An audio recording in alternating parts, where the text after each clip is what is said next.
Hey everyone, welcome. Thank you for joining again. My name is Mike Dokter.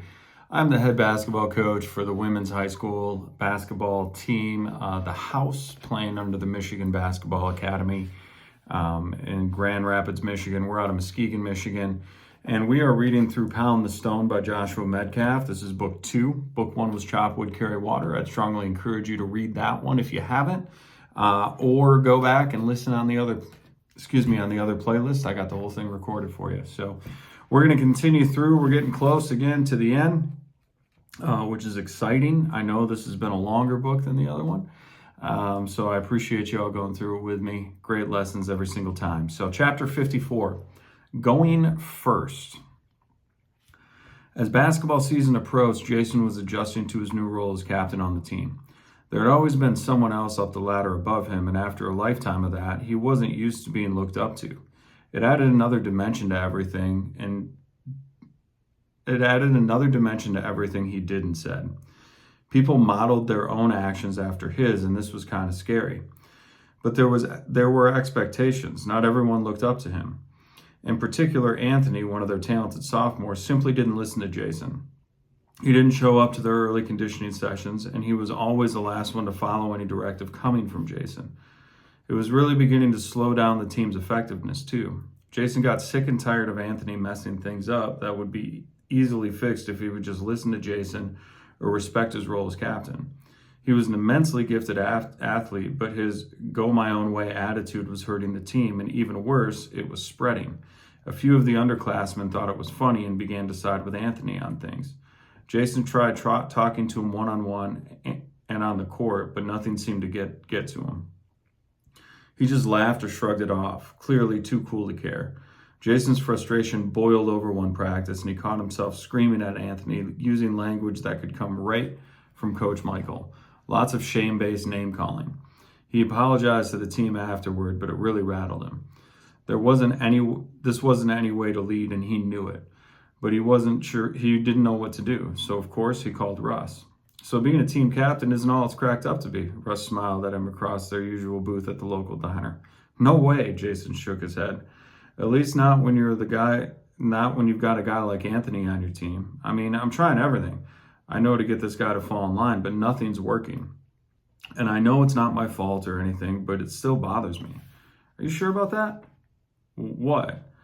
Well, you're the team captain. Are you sure it's not your responsibility? Jason didn't answer, confused. There's something I think you should watch here. Russ brought up a video on his phone and handed it to Jason. It was a TED Talk by one of the most intense men he'd ever seen, a former Navy SEAL commander named Jocko. He shared his devastating story from a battle of Ramadi in Iraq, where the men in his command were engaged in a friendly fire incident that killed and injured their own soldiers and allies. Jocko's boss arrived the next day and asked in front of his whole company, whose fault is this? One after another, his own men took ownership from their various things that had gone wrong. But every time Jocko told them it wasn't their fault. Finally, he looked at his commander and said, it's my fault. I'm the commander. I am responsible for everything that happens on the battlefield. Everything.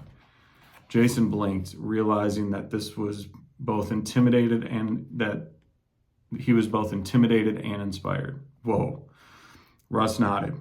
If you expect people to follow you as a leader, you have to take extreme ownership of everything in your world. That means having to ask yourself the question, what if Anthony's attitude is my responsibility? What if it's a result of something I'm doing or not doing? Yeah, I think that I get it, but even if I find out what that thing is, how does it help make him fall in line? He acts like he's not accountable to anyone but himself. He's not. Well, what do you mean? Are you saying I shouldn't hold the guys on my team accountable? Yes, that's exactly what I'm saying. You must climb the mountain yourself and then call them up to the level you're living at. Lots of leaders like to call people out, hypocritically, I might add, but very few are willing to go first and then call people up step by step. If you want to lead well, you have to go first, and you have to call people up.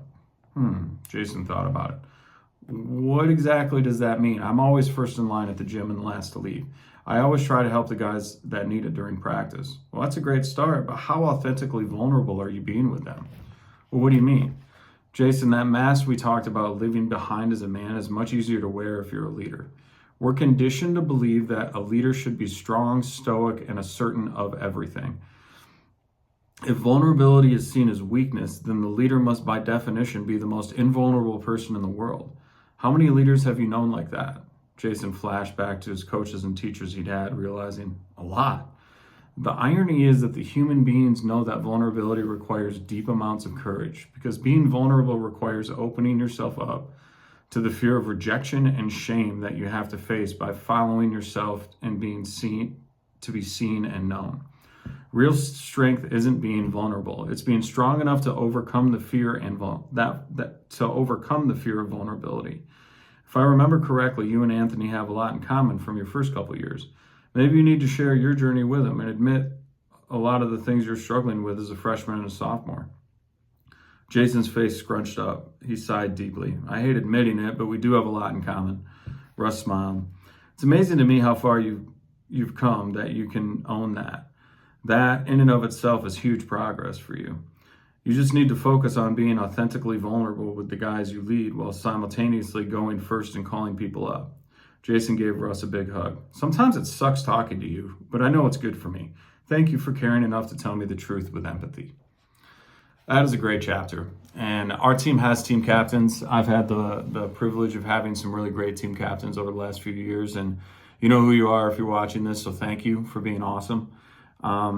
But this just outlines the quality of leadership that you need to have. You need to have extreme ownership, and you also need to be authentically vulnerable with your team.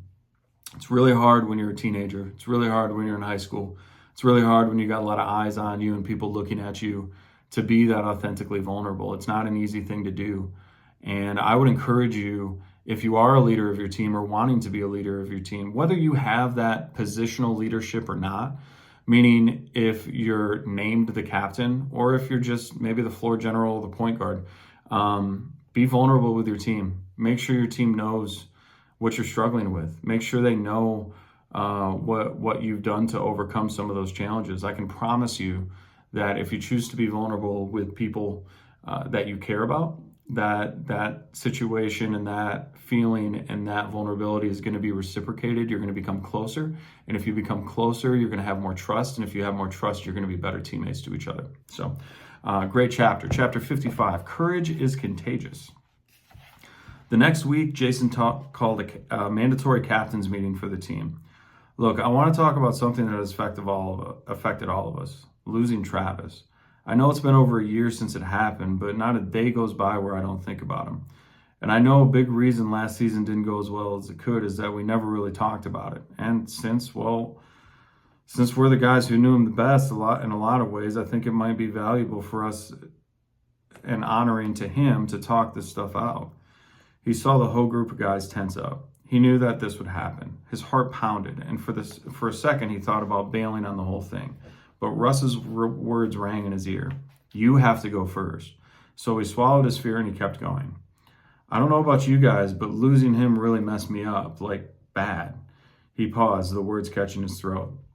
He suddenly noticed that everyone's eyes were on him.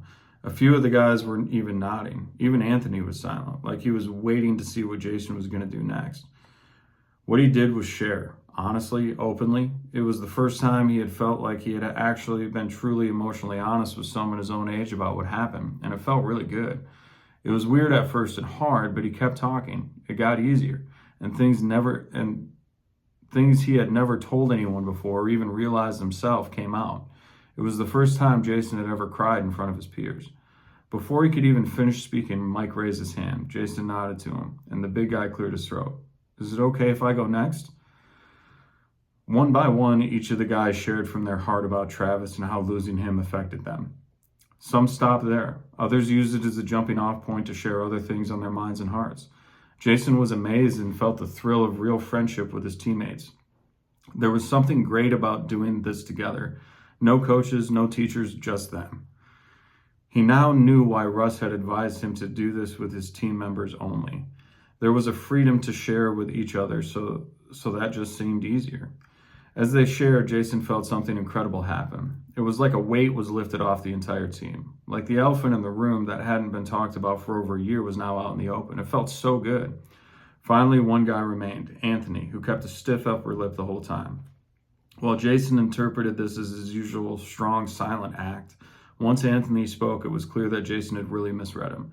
There was no trace of ego now. This was genuine, from the heart. Travis came to my house one night, a week before he died, and I know we all looked at his life and thought that it seemed perfect. Well, there was a reason for that. He said all his parents ever cared about was that everyone knew how perfect they were. The house, the cars, clothes, vacations, loving relationships, and best of all, him. He was the perfect son. He said he felt like a schizophrenic sometime, like he was living two totally different lives. His real life, the life he showed everyone to the world, he said that life felt like a mask, like happy was just a word in a dictionary, not something that was possible in his life anymore. Anthony cleared his throat, his words thick with emotion. He said it was getting harder and harder to keep wearing a mask each day. His mom had bulimia and OCD. His dad had an affair last year that almost destroyed the family, but they never told anyone because someone would know that they were not perfect. He said that that's why he tried so hard at everything he did. Every good grade he got, his achievements in sports, getting into a good college. He thought that if he performed well enough, he could hold it all together. But he was worried it wasn't enough. He didn't get into those schools he wanted. He knew that they were bitterly disappointed by that. He said they just told him, "What will we tell our friends?" And then they started talking about how their friends had kids who got into this college or got that scholarship. This made him feel completely worthless. They expected perfection out of him, but he was giving it everything he had, and he just didn't have anything else to give. He was never good enough. And he felt like he was just letting them down by being there. But he had no way out. He didn't have a voice. He didn't have a self other than the mask he had to wear. Then he said, "I know one way to take it off for good, but I don't want to do it." I asked him what he meant by that, and he just said, "Nothing, I'm just venting, you know?" Then he made me swear not to tell anyone. He tried to play it off like he was just really stressed out about school. A sob tore through Anthony's voice. I should have known. But when he said that, I believed him. He was always just a happy guy, but that day he jumped. I was there in the crowd, and I overheard his dad on the phone in a really low voice. He wasn't crying or anything. He was just saying, "What's everyone going to say? What will they think about us as parents? This will be in all the papers." And I knew that Travis was telling the truth. Anthony shook his head in grief. If you ask me, the guy just didn't jump. Perfect pushed him. Getting choked up. Sorry, guys. Around the room, heads nodded. Jason was blown away. Jason was blown away by the depth of feeling and insight displayed by Anthony. He looked him in the eyes, man to man. "Thank you, Anthony. That was powerful, man. I didn't know you went through that, and I'm sorry you felt that you couldn't bring it up. I'm sorry if any of my attitudes as a captain that might have added to that. But I want you to know that I care about you. We all care about you. You don't have to carry this stuff like that alone. We're all in this together." Anthony just nodded, silent again. But it seemed like he accepted it. Jason stepped across the circle and gave him a strong hug, thanking him again for sharing what he did. The rest of the meeting passed without Anthony saying much else, and Jason wondered if this moment of vulnerability was a one-time thing.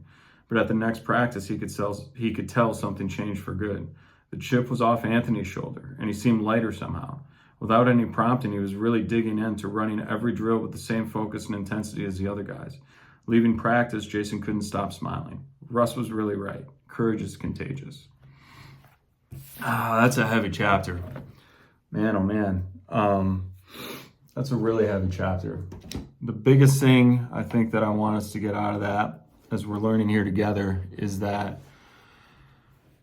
courage is contagious, but perfect is not necessary. It's unachievable. There was only one perfect person in the world, and they killed him for it. So you shouldn't try to aspire to that.